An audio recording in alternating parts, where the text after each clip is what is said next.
Well, hey guys, good morning. It is Brent Abel here, webtennis.com. Hope you're having a spectacular start to your day wherever you are. Beautiful morning out here in the California desert, Rancho Mirage. Yeah, man, right next to Palm Springs. It's going to be a gorgeous day here. Weatherman's calling for 86 is the high. I don't see any wind out there. The grass courts ought to be playing pretty nice today. So looking forward to that. What I've got for you today, guys, is I want to talk about the power of three, the number three, and why that is important, not only for mental skills, but also for strategic as well in both singles and doubles. Before we get to that, a couple of reminders. Number one, I've got a couple, actually, I've got three. There you go. I got three complimentary courses for you over at webtennis.com. If you're new to the channel, new to my online coaching, and you want to kind of get a flavor for what I do and how I teach it, just go on over to webtennis.com, drop in a first name and email address, and then you'll get access to the Web Tennis members area where you can create your own free membership. And so, look, just going over for that. Secondly is, look, if you're really into becoming a better player, I mean, seriously becoming a better player, it could be one of four categories, if not all four, right? That could be technique, could be tactics, could be mental, could be fitness. If you're over at YouTube, then hit the subscribe button, because every time I upload something, you want to get notified when that is, whether it's a pre-recorded video or something like this that's live. And there's also a notification bell over there. Go ahead and just click all on the notification, and you'll get notified anytime I upload or go live. And then, look, if you're really kind of into the mental, specific into the mental thing about tennis, believing that that might be kind of a major component to becoming a better player, then hit the like, hit the share, so that I know to produce more content, more videos about this for you. And guys, finally, look, if you are into fitness and you want to know what I do for quickness, for endurance, for being able to really visually track a moving tennis ball as we're on the move as well, a unique skill set, right? Golfers don't have that problem. Ball's just sitting there. They get to stand there. Tennis players don't get that luxury. So if you want to know what I do diet-wise, what I do to supplement, and then also what I do in terms of training, let me know. Just shoot me an email. The email address is right there on the screen, brent@webtennis.com. More than happy to let you know. And look, if I don't get back to you for a day or so, believe me, I am swamped with emails on a daily basis, and sometimes I don't always get back right away, but I promise to respond to your email. Guys, today, so let's talk about the power of three. Whoops, that's not what I wanted to do. I wanted to do this, and hang in there with me. And so, look, the power of three is something that I learned in Atlanta, Georgia. I was playing a tournament there on the clay, and you know what was happening is it was a singles match, and it was one of my first real big tournaments on clay, and I was not, born and raised in Berkeley, California, at the Berkeley Tennis Club, which was, all the California hard courts, kind of serve and volley style. Well, that's what I was raised on. I really did not get going with anything other than serve and volley until really the last, 10 years. And certainly not on clay. And so here I am, I'm playing a good player. I think it was the second round, and I'm serving and volleying. I'm coming in and I'm getting passed right and left, and I'm missing some balls because I'm trying to overcook things just to make sure that I can kind of shoot it through the clay. And I finally just had this epiphany when I was down the first set. I was down a break. I think it was like 2-4, something like that. And I just said, you know what? You can't do anything in this point until you touch the ball 3 times. And I'm just going to take you through this point right here. I think you may have seen this point before. But what I started doing is counting to 3 when I was serving. So number one, the serve counted as 1, right? And this shot counted as 2.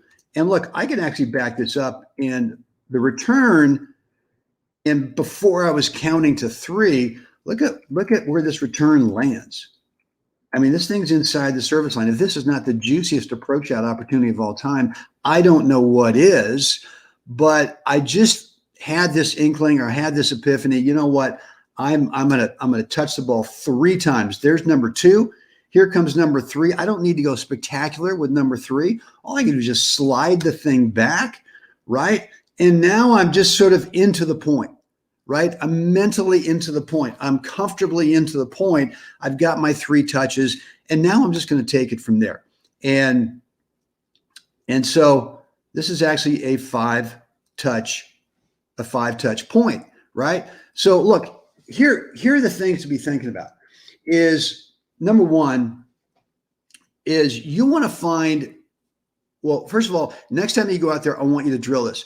I want you to, I don't care if you serve and stay forward, or if you serve and volley, but I want you to be focused on touching the ball 3 times. And look, if you're serving and volleying, sure, that might be 2 touches. Serve in the first volley, you might knock it off, or maybe serve, you're coming in and you find that you've got a fat opportunity sitting there for you. Fine.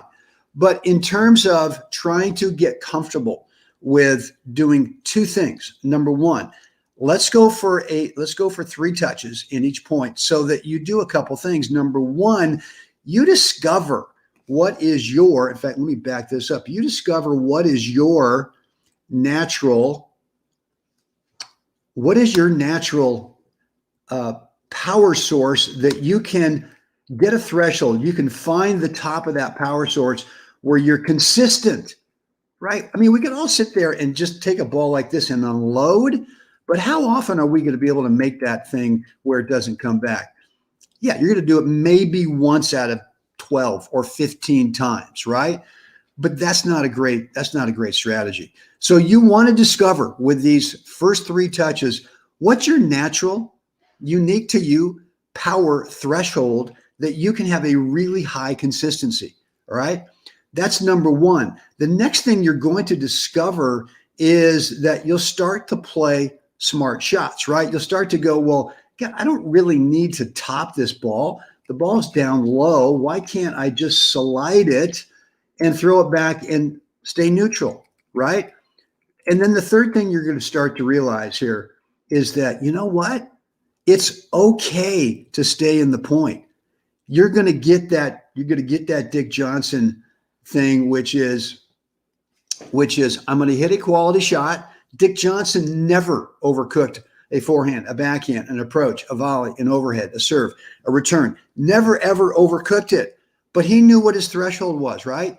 And he knew that all I got to do is hit a quality shot that's in play, that in worst case keeps the point neutral, and have that assumption that, well, I'm assuming it's coming back, and that's okay.